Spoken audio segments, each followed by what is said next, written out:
Maharishi Vedic architecture is the architecture of nature.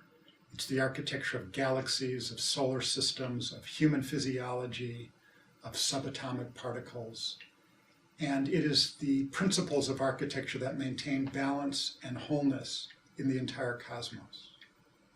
We can use these principles of nature's own architecture to create wholeness and balance in our own lives. We can create houses according to the same principles of architecture that nature uses. We can create thereby influences of good health, of happiness, of family harmony, of growth to enlightenment. And we do this in part through the same mechanism that operates when we practice the transcendental meditation technique. We know that when we do that, we have an experience that we call the alignment of individual intelligence with cosmic intelligence. That means that we meditate, we have a sweet, quiet experience, we come out, we're more rested, we're more alert, our mind is clearer, we are more successful, there's more bliss. And that is because the individual intelligence of day to day has temporarily, during meditation, become infused with the cosmic intelligence that underlies all of the organization of nature at the basis of thinking, pure consciousness. And that same mechanism, the alignment of individual intelligence with cosmic intelligence, can occur through the influence of the buildings that we live in.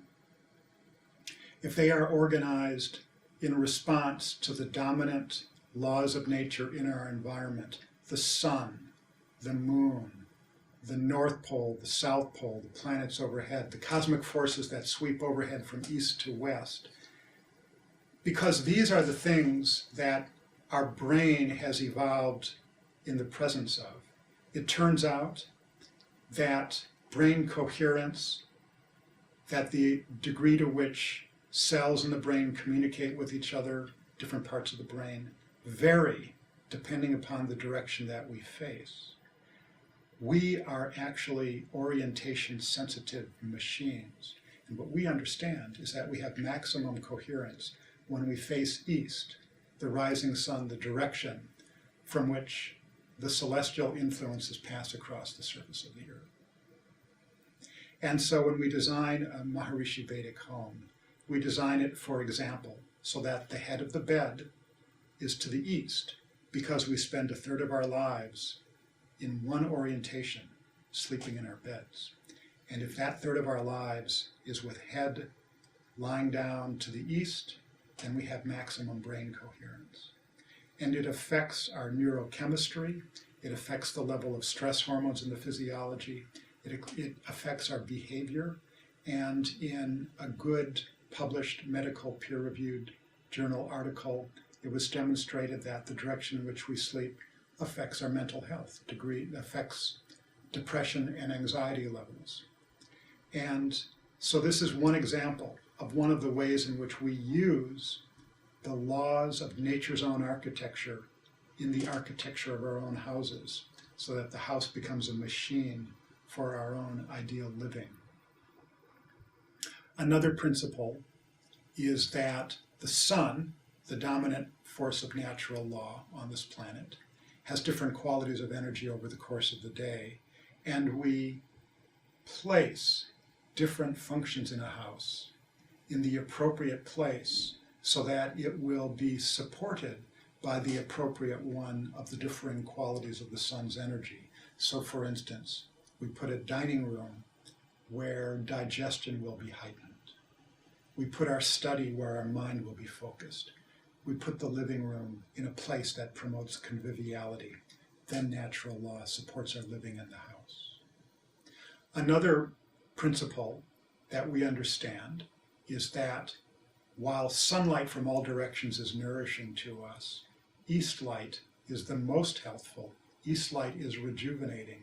And this was measured in a medical study that we found that had been done 20 years ago, which discovered that patients in one ward of a hospital who had east windows recovered and were released from treatment 3.5 days sooner than those patients who were in rooms on the other side of the corridor and had west light into their rooms. 3.5 days, quicker recovery from illness.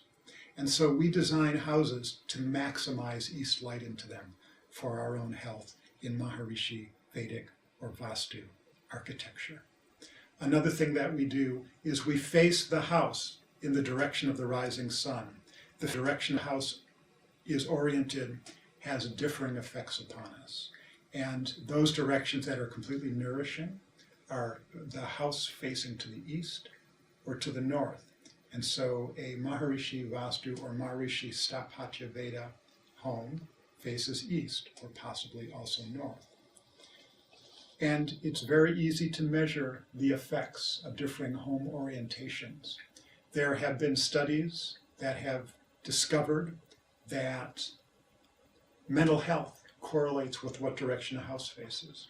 That the likelihood that we're under the care of a cardiologist, that is to say, the likelihood that we have heart problems, strongly correlates with the direction that our house faces. Even prosperity, in a study that was very carefully done and published in a peer-reviewed medical journal, even prosperity correlates with the direction that our house faces.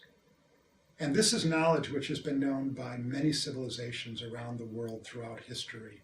Even in the English language, the word to orient actually means, historically, to face the rising sun, to face east.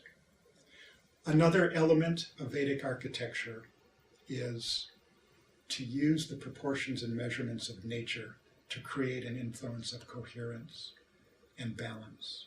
Another one is to ensure that the influences from the site, the influences that surround the house, are only nourishing. And so when we are contacted at maharshivastu.org by someone who wants to build a house or a developer who wants to build many houses, the first thing that we do is we evaluate the land.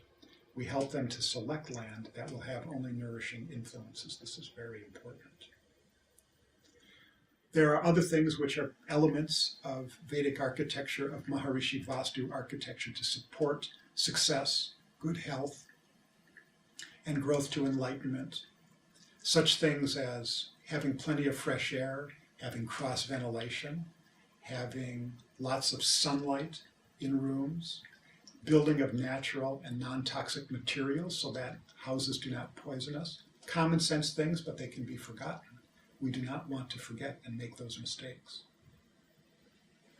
And this knowledge can also be applied to the level of cities. We can actually build entire communities using the principles of nature's own architecture. And when we do this, the mayor can govern more successfully, lives are lived superfluidly, and in fact, a town can become invincible, repelling negative outside incoherent influences. It's an amazing prospect, and it is our vision of possibilities for the entire world. If we consider that houses can have 8 different possible orientations, the 4 cardinal directions and the 4 diagonals, and only 2 of them have nourishing influences, then it means that 75% of the people in the world are living their lives under damaging influences from the orientation of the houses in which they live. And this is not necessary. And so Maharishi Vastu architecture, which is offered in the United States by the company Fortune Creating Buildings, provides the information to builders, to contractors, to potential homeowners, and to developers so that they can build homes, cities, schools, environments that will have only nourishing influences upon them and all the generations that will live in those buildings for centuries to come. It's the fulfillment of the practice of architecture and construction, and it is something that I hope becomes widely known and widely used around the world.